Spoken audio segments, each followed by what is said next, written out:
Overpopulation and pollution will gradually destroy the Earth in the near future. In search of a new home, scientists turned to Mars and launched unmanned probes containing algae bioengineered to grow there. For 20 years, this algae creates an atmosphere for humans to breathe, but suddenly, oxygen levels begin to fall. Desperate to discover why, all countries pooled their resources to launch the first manned mission to Mars. The ship is called Mars 1 and it's too massive to launch from the surface of the planet, so the crew shuttles to the high-orbit space station for a low-gravity launch to begin a 6-month trip. This crew is formed by the best scientific minds: Pilot and Commander Bowman, Chief Science Officer Chantilas, Co-Pilot Santon, Mechanical Systems Engineer Gallagher, Bioengineer Burchennell, and Terraforming Expert Pettingill. Coming with them is also Amy, a multitask robot that will work as their Mars surface navigator. Amy is powered by a helium nuclear power cell that will keep it going for a while. For the following 6 months, the crew finds different ways to keep themselves busy when they aren't working.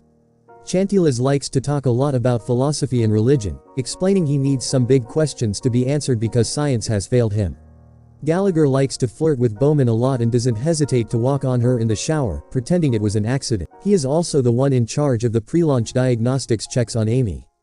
Pettingill wants to see the robot in action and asks Gallagher for a demonstration, so Gallagher decides to prank Pettingill. He changes Amy from navigation mode to military mode before giving it a marker and asking it to attack his friend. Then Amy proceeds to very quickly stab Pettingill to show off how deadly it is. Eventually they get so bored of being up there that Gallagher and Burchennell begin using the lab to make alcohol.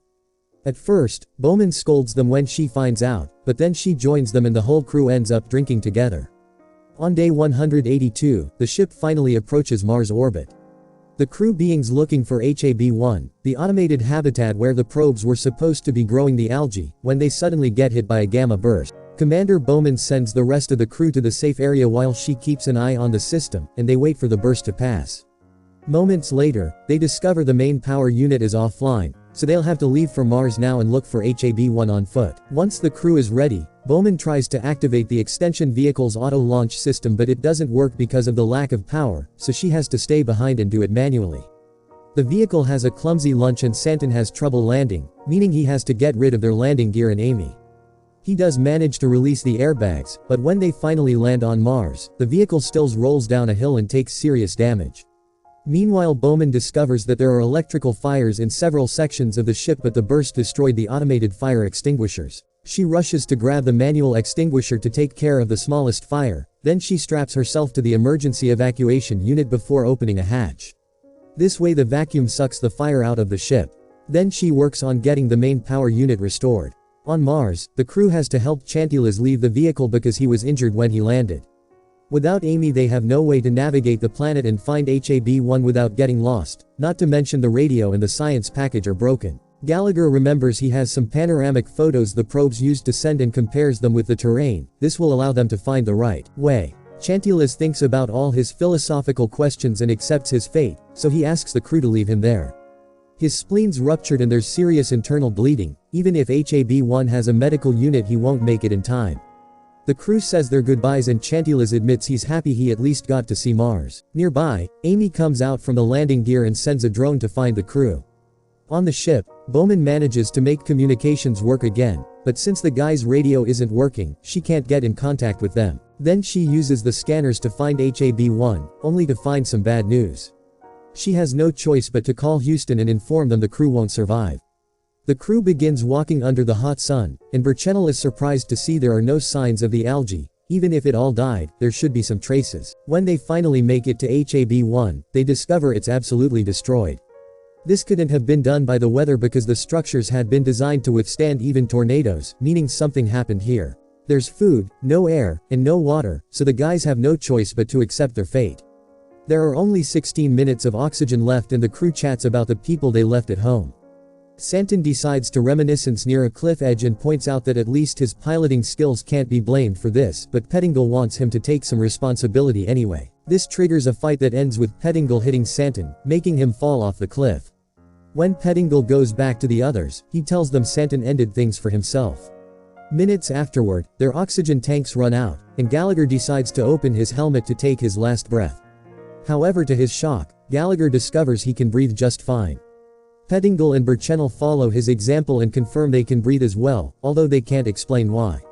Meanwhile, Bowman receives a message from Houston telling her the ship's orbit will fail in 31 hours, but they'll help her take off before then. Bowman is skeptical because ignition systems won't work. The guys search HAB-1 for anything useful again and find a radio, but it's broken too. This makes Burchell realize that the little rover Earth sent in 97 should have a radio as well, so they should look for it. It's 4 kilometers from there and night is about to fall, thus they decide to leave in the morning to avoid freezing. They use the remaining rocket fuel from HB-1 to start a fire, and its light allows Amy to finally find them. Gallagher checks on the robot and notices it's pretty damaged, but the navigational device still works, which means he should shut Amy down and take the device out before it breaks too. Amy hears this and reacts violently, pushing all the men away when they try to deactivate it. Burchell tries to hit it with a pipe, but Amy cuts it into little pieces before hitting the man, breaking one of his ribs. Then Amy runs away, reuniting with its drone on the way. Gallagher explains to the others that Amy is using guerrilla tactics and will come back later to kill them one by one. He also discovers the robot jammed the transmitters to stop them from knowing where it is. In the morning, Bowman manages to fix the ignition systems with the guidance of Houston, but she tells them she'll try to save the crew before going back. The guys wake up and relieve themselves as a joke to claim the territory in the name of humanity, then they go looking for the old rover. As soon as they find it, Gallagher takes its radio and fixes the frequency to match the new one, but no matter how hard they try, they can't contact Bowman. After 2 hours of failed tries, Bowman is ready to leave for Earth and Gallagher's about to throw the radio away, but at that moment Houston detects the rover's frequency and connects it to the ship. The guys finally get to talk to Bowman, who hears the whole story and promises she'll find a way to rescue them. A few moments later, Bowman contacts the guys again to inform them of a 30-year-old Russian rock probe called Cosmos that failed to launch many years ago. They'll have to fix it, but it's the only chance they got, and they only have 19 hours to do it before Bowman has to go back to Earth. Bowman also has to keep working on some repairs, meaning she'll be in blackout on the dark side and she won't talk to them again until later. Before hanging up, Gallagher tells Bowman he's glad to hear her voice again, which makes her remember the time they almost kissed a few weeks ago. The guys begin making their way to the probe, unaware that Amy is following them. Suddenly Pettingill notices something moving in the distance, but the others can't see it and ask him to keep moving. Nearby, a bunch of alien insects begins moving in the same direction. Sometime later, Bowman checks on the crew and asks Gallagher to take his comm off to talk in private.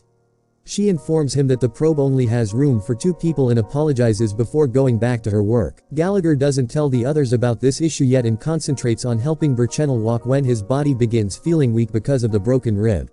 When night falls, a big ice storm comes their way, so the trio has to hide inside an opening on a hill. Thanks to the storm, Amy has trouble coming closer.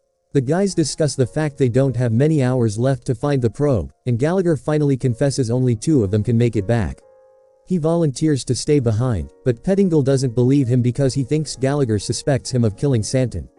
Burchell cuts in and says he doesn't trust him either and confirms he indeed wants to leave Pettingill behind. A few hours pass and Bowman receives a message from Houston telling her she needs to come back because there's no way the crew survived that storm. She tries to contact the crew to no avail. It turns out that after Gallagher and Burchell fell asleep, Pettingill took the radio and ran away in order to get to the probe first. Now that he is outside and exposed, Amy sneak attacks him and kills him in seconds. Burchell and Gallagher see this on the suit comms and come out of the cave to retrieve the radio.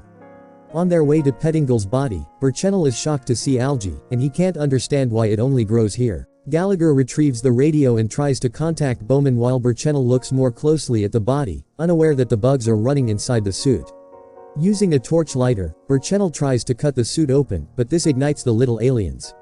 Burchell finally notices them and as he captures 2 of them, he deduces they're nematodes who have been eating the algae. This explains why the plants suddenly started disappearing. The nematodes eat it and produce oxygen in return as if they were trees. The more the guys walk, the more algae they find. Burchell begins dripping blood from his mouth because of his broken rib and gets the attention of the bugs, which attack him by eating through his suit. Accepting his fate, Burchell throws his suit to Gallagher so he can have extra air for the trip. He also gives him the tube with the bugs so Earth can study them and produce cleaner air. Then Burchell waits for the insects to cover his body and lights the torch to bring all the little aliens down with him. Bowman sees all this from the ship and calls Gallagher to check on him. After explaining what happened, Gallagher admits he's ready to give up, but Bowman changes his mind by pointing out he can't let the crew's sacrifices be in vain. Gallagher puts himself together and runs until he finds the probe, which he immediately begins working on with Bowman's guidance. The system works, but unfortunately the probe's battery is dead, so Gallagher's stuck here after all. Thinking this is the end, Gallagher tells Bowman that he misses her and that he should have kissed her. Bowman agrees, and with tears in her eyes, she begins getting ready to return. At that moment, AMEE's drone finds Gallagher, and he realizes it has batteries he could steal. He immediately begins preparing a trap using the probe itself, letting Amy come as close as it wants. When the robot is about to go for his heart, Gallagher dodges the attack and releases an airbag soaked in fuel that traps Amy, allowing Gallagher to set it on fire. At that moment, Amy activates its self-destruct system, so Gallagher rushes to take out the battery and jumps out of the way right before the drone crashes against Amy to make it explode. Afterward, Gallagher finishes fixing the probe and launches it with him inside to go after Bowman, who is about to leave for Earth. Unfortunately, the probe loses power in the middle of the way, but Bowman sees it and uses the spacewalk rope to jump off the ship and retrieve the probe. Because of the lack of power, the probe doesn't have oxygen either, so by the time Bowman opens it, Gallagher is unconscious. Bowman takes Gallagher's suit off and begins applying CPR until Gallagher wakes up, happily asking her to take them home. Sometime later, Bowman gets a message from Houston after they took a look at the information about the insects. Apparently everyone on Earth thinks of Gallagher as a hero now. Gallagher also reveals that he has brought a rock from Mars as a souvenir for Chantula's granddaughter. Bowman notices Gallagher has matured and finally kisses him, reflecting on how they have 6 months to get to know each other better before they arrive on Earth.